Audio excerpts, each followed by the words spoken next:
کبھی سوچا ہے کہ سورج کی ایک ننھی سی کرن بھلا وہ فون کو کیسے چارج کر سکتی ہے؟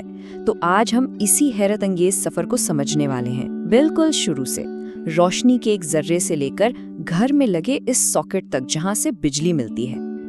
دیکھنے میں تو یہ سوال بہت سیدھا سادہ لگتا ہے نا؟ لیکن اس کے پیچھے کی کہانی وہ بڑی دلچسپ ہے۔ یہ کوئی جادو نہیں ہے بلکہ خالص سائنس۔ تو آئیے دیکھتے ہیں کہ اس کے پیچھے کا راز آخر ہے کیا۔ اچھا، تو ہمارا سفر کچھ اس طرح سے آگے بڑھے گا۔ سب سے پہلے ہم بات کریں گے سورج کی اس چنگارے کی، یعنی فوٹو وولٹک اثر کی۔ پھر دیکھیں گے کہ اپنے لیے صحیح سولر انجن یعنی پینل کیسے چنا جائے۔ اس کے بعد ایک بہت ضروری مترجم یعنی انورٹر کی بات ہوگی، اور پھر یہ جانیں گے کہ پینلز کو لگانا کہاں ہے، اور آخر میں سسٹم سے زیادہ بجلی کیسے نکالی جائے۔ تو چلیے شروع کرتے ہیں۔ سب کچھ شروع ہوتا ہے ایک بنیادی سائنسی عمل سے جسے فوٹو وولٹک اثر کہتے ہیں۔ یہی وہ اصول ہے جو ہر سولر پینل کی بنیاد ہے۔ اصل میں یہی اس کا دل ہے۔ ذرا سوچیں، یہ وہ جادوئی لمحہ ہے جب سورج کی روشنی بجلی کی شکل اختیار کر لیتی ہے۔ اسے سمجھنے کا ایک بڑا مزیدار طریقہ ہے۔ سمجھیں کہ یہ ایک کائناتی بلیئرڈ گیم چل رہا ہے۔ سورج سے جو فوٹون آ رہا ہے وہ ہے ہماری کیو بال۔ وہ آ کر سیدھا سلیکان ایٹم سے ٹکراتا ہے اور ٹکر لگتے ہی ایک الیکٹران کو اپنی جگہ سے نکال باہر کرتا ہے، ٹھیک ویسے ہی جیسے ایک گیند دوسری کو ہٹ کرتی ہے۔ لیکن مزے کی بات یہ ہے کہ یہ الیکٹران ادھر ادھر نہیں بھٹکتا۔ وہاں ایک اندرونی الیکٹرک فیلڈ ہوتی ہے جو ایک ہائی وے کا کام کرتی ہے، اور وہ ان سارے آزاد الیکٹرانوں کو پکڑ کر ایک ہی لائن میں ایک ہی سمت میں دوڑا دیتی ہے، اور بس یہی تو کرنٹ ہے۔ اچھا، تو سوال یہ ہے کہ یہ ہائی وے بنتا کیسے ہے؟ دیکھیں، یہ بنتا ہے دو خاص قسم کے سلیکان کی تہوں سے۔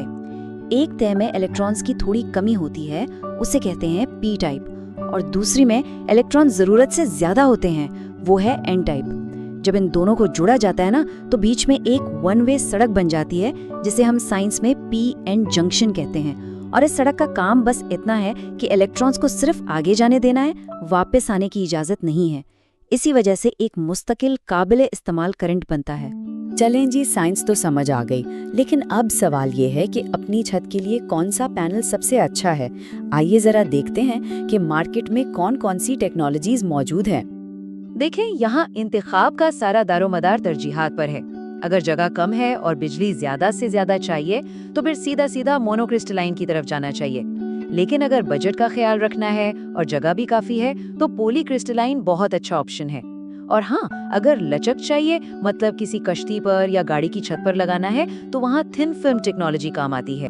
تو عام طور پر گھروں کے لیے جو انتخاب ہوتا ہے نا، وہ انہی دو میں سے ہوتا ہے۔ سیدھی سی بات ہے، جگہ کم، بجلی زیادہ چاہیے، مونو کرسٹلائن۔ جگہ زیادہ ہے اور پیسے بچانے ہیں تو پولی کرسٹلائن۔ اچھا، پینلز نے تو بجلی بنا لی، بہت خوب، لیکن کیا یہ بجلی سیدھا ہمارے ٹی وی اور فریج کو چلا سکتی ہے؟ جواب ہے بالکل نہیں، کم از کم اس وقت تک تو نہیں، جب تک اس سسٹم کا ایک گمنام ہیرو یعنی انورٹر اپنا کام شروع نہ کر دے۔ انورٹر کا کام اگر بالکل سادہ لفظوں میں سمجھیں تو وہ بجلی کی دنیا کا ایک مترجم یا ٹرانسلیٹر ہے۔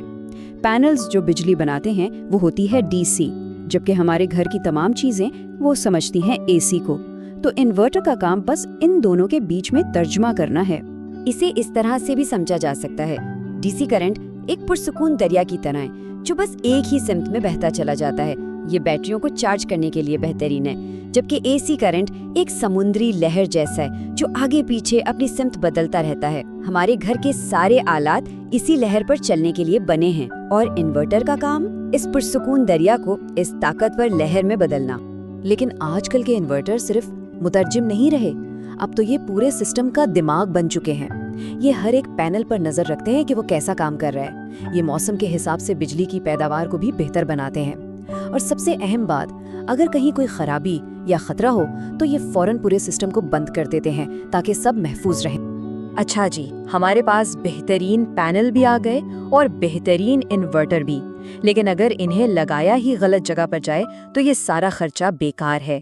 تو اب بات کرتے ہیں کہ ان پینلز کو لگانا کہاں ہے تاکہ ان سے زیادہ فائدہ اٹھایا جا سکے۔ اصول بہت سیدھا سادہ ہے، پینل کا رخ سورج کی طرف ہونا چاہیے،